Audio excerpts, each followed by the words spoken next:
11ኛው ሰዓት እውነተኛ ታሪክ ክፍል 9። ማሂ አባቷ ከኛ እኩል አለቀሱ። እንደ አዲስ የሰሙ ጎረቤታችን እየመጡ እንኳን ደስ አላችሁ እንኳን ደስ አላችሁ እያሉ ይሄዱ ጀመረ። እስከ ምሽቱ 4 ሰዓት ድረስ አባቴ ቤት ውስጥ አልመጣም ነበር። እህቴ ምንም ቅጡ ብሎ አለችኝና ወደ በሩ ለመክፈት ሄደች። አባቴ ነበር ጥንብዝ ብሎ ሰክሮ ብቻውን እየለፈለፈ መጣ። ሳየው አላመንኩም። እንዴት እውነት ያ ቀብራራ ኩሩ የሰፈሩ ሰው ቀና ብሎ የማያየው አባቴ ነው እንደዚህ ሆኖ የመጣው አልኳት ለእናቴ። እሱስ ምን ያደርግ ልጄ፣ ተንከራተተ አንተን ፍለጋ ቤቱን ንብረቱን ትቶ በስተመጨረሻ ተስፋ ቆረጠና ይሄው ሱሰኛ ሰካራም ሆኖ ቀረ። የሰፈሩ ሰው መሳቂያ መሳለቂያ ያደረገን እያለች አባቴ ዘው ብሎ ከበሩ ጋር ተጋጅቶ ወደ ሳሎን ሲገባ ርዥ እንዳለበት ሰው አይኑን አሸት አሸት አደረገና ማን ደግሞ አንተ አለኝ። እህቴ ቀስ ብላ ጠጋለችና እሱን ለመደገፍ እየሞከረች ወንድሜ ነው መጣ እኮ አለች። እንባ የተናነቃት። የዛኔ አባቴ ማነው ወንዱ ካልገደልኩት አለ። አቶ ሳሙኤል ደነገጡ። ማሂ የምታደርገውን ጠፋባች። መርበትበትም ጀመረች። እናቴ አንገቷን ደፍታ እያለቀሰች ዝም አለች። እኔ የባሰ እንባዬ መጣ። አባቴ ከስንት ጊዜ በኋላ አይኔን ስታየው እንደዚህ ትሆናለህ አልኩት። ዝም በል ድራሽህም ይጥፋ። ከሰው በላይ አንቀባርሬ ባሳደግኩህ አዋረድከኝ። ቤተሰቤን በተነካው ክብሬን አሳጠኸኝ። እንዳንተ አይነቱ ከመውለድ ምን ነው መሃን ሆኜ በቀረው አለ በተሰባበረ አፉ። አቶ ሳሙኤልና እህቴ አባቴን እየጎተቱ ይዘውት መጡ። ወይኔ ወንዱ እያለ አባቴ እንደ ሴት ማልቀስም ጀመረ። በስማም አባቴ በሰው ፊት ስሜቱን አያሳይም ነበር። ዛሬ ሰክሮ እንደዛ እየተዘላደገ እንደ ሴት ቁጭ ብሎ ሲያለቅስ ሳየው ሐሙሴ ፍስስ አለ። ቀጥታ በዛ ሰዓት በምሽቱ ከቤት ወጣው። ወዴት እንደሚሄድ ግን አላቅም። እንባዬ በሁለት እጄ ከፊቴ ላይ እየጠረኩ በፍጥነት መራመድ ጀመርኩኝ። ማሂ ከኋላ እየሮጠች ተከተለችኝ። እኔ ዝም ብዬ ወደፊት ሄዳለሁ። ከኋላ ተንደረድራ መጣችና ያዘችኝ። የት ልትሄድ ነው አለችኝ እየተቆጣች። በቃ አባቴ እንዲሆነው ከማየው እንደለመድኩሽ ጎዳና ላይ ባድር ይሻለኛል። ጎዳናው ለኔ አዲስ አይደለም። ተመልሼና ወደ ቤት ግቢ ብያት አልፌያት ሄድኩኝ። ማሂ በድጋሜ ቆጣ አለችና ቆይ እዚህ ድረስ መጥተህ ከዛ ሁሉ ችግር መከራ አልፈህ አሁን ወዴት ነው የምትሸሸው? እንደለመድከው ጥላዋቸው ልትሄድ ነው? እናትህ ስታይ እንኳን እንዴት ምንም አይሰማህም እንዴ? ቆይ አንተ ምን ያህል ጨካኝ ብትሆን ነው አለችኝ። በቃ ነገርኩሽ እኮ አባቴ እንዲህ ሆኖ ከማየው ሞቴን መርጣለሁ አበቃ ብያት ሄድኩኝ። ተከተለችኝ። በቃ እሺ መኪና ውስጥ እንድናድር በፈጠረክ በቃ እሺ በለኝና አለችኝ። እሺ አልኳት። ማልልኝ ቤት ደርሼ ልምጣ አለችኝ። ማልኩላት። ቤት ገብታ የመኪና ቁልፍን ስልክ ይዛ መጣች።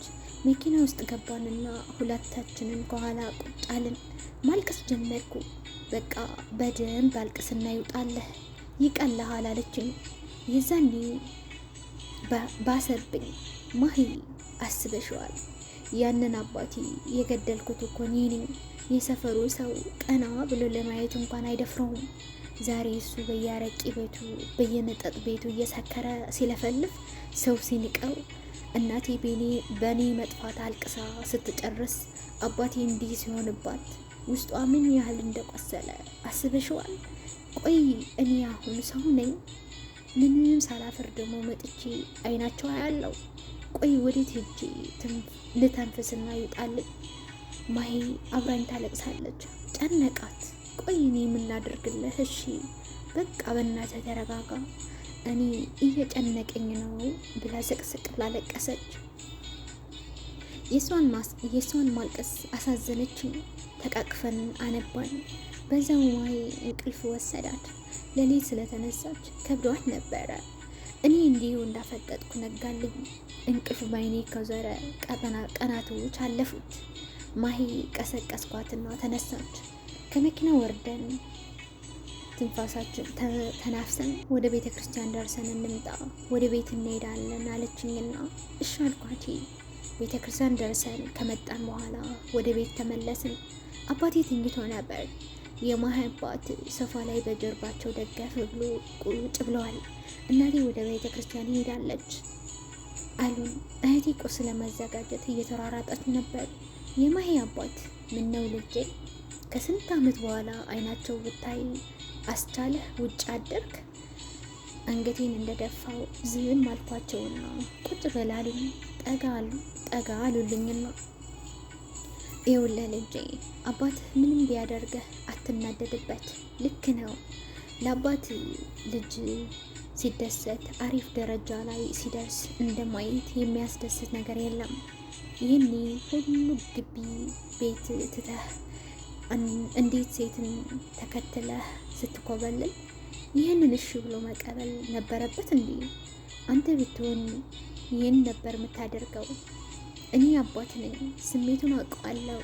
ያማል ልጄ በትልቅ ቦታ ላይ ልጅህ በትልቅ ቦታ ላይ ለማየት እየጠበቀው ተስፋህን ሲያጨልመው ስሜቱ ከባድ ነው። አሁን ሲነሳው እግሩ ላይ ወደቅና ይቅርታ ጠይቀው ልጄ። እሱ ነው ለሁለታቸውም የሚበጀው። እሺ አልኳቸው። አባቴ እንደተኛ ሳይነሳ እናቴ ከቤተ ክርስቲያን ተመልሳ መጣች። ስታየኝም ባቀደሟት መጥታ አቀፈችኝ። ሳም እያደረገችኝ እውነት አልመስልሽ እያለኝ ነው እኮ የኔ ልጅ፣ ቁጭ በል ጎርምሰሃል ደግሞ አለችኝ።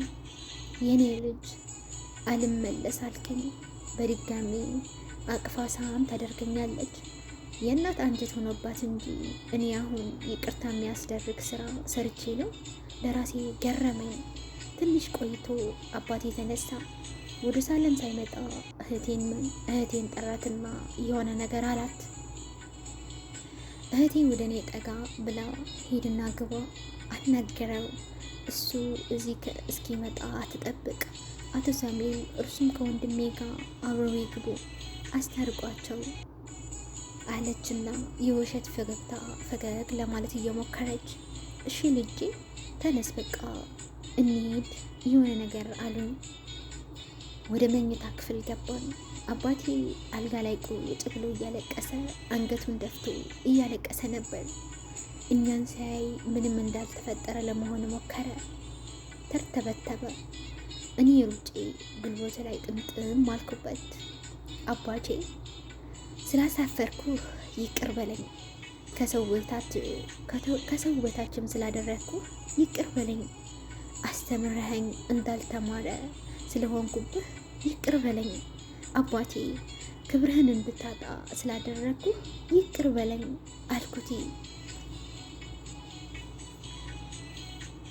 እየተንቀጠቀጥኩ ነበር። አባቴ ዝም ብሎ ከኔ እኩል ማልቀስ ተያይዘዋል። ቀና ብዬ ሳየው አሳዘነኝ። ከፊቱ ላይ እንባውን እየጠረቅኩለት ይቅርታ አድርግልኝ፣ ልብህን ስለሰበርኩብህ እርግጠኛ ሆንብኝ እንጂ እስካሁን አባቴ ክብርህን በእጥፍ ነው የምመልስልህ። ብቻ አንተ ይቅር በለኝ፣ ይቅርታ አድርግልኝ፣ ይህንን እረፍት ላገኝ አልኩት። 11ኛው ሰዓት ክፍል 9 ይህንን ይመስል ነበረ። እንደወደዳችሁት ተስፋ አደርጋለሁ። በሚመጣው ሳምንት 11ኛው ሰዓት ክፍል 10 ይዘላችሁ እመጣለሁ። ከርሰንብቱ። ሰላም ለሰብዘር፣ ሰላም ለሀገራችን። እንደተለመደው ለቻናሌ አዲስ ከሆናችሁ ግን ሰብስክራይብ በማድረግ ቤተሰብ እንድትሆኑ በትህትና ለመጠየቅ እወዳለሁ። የዚህን ልጅ ህይወት ታሪክ ሳነብ በጣም በተለይ አሁን በጣም እየከፋኝ ነው። በተለይ ከቤተሰቦቹ ጠፍቶ ወደ ቤተሰቦቹ ሲመለስ ያለው ስሜት ሳነበው ራሱ አቅቶኛል። ከአባቱ ጋር የሚያደርገው ግን እንዲህ ይቅርታ ለአባቱ ሲጠይቅ ይህንን 3ኛ ጊዜ ይመስለኛል ቪዲዮ እየሰራሁት ያለው። በጣም ሆድ ብሶኛል። ግን ይህንን ታሪክ እንደምንም ብዬ መጨረስ አለብኝ ስላልኩኝ ነው። አይሆን መጨረሻው ያማረ እንዲሆን። እንደተለመደው ግን ሼር፣ ላይክ፣ ሰብስክራይብ በማድረግ አበረታቱኝ ለማለት ወልዳለሁ። ባይ ቸር ሰንብቱ። ብያለንበት ሰላማችን ይብዛ። ላቭ ዩ ጋይስ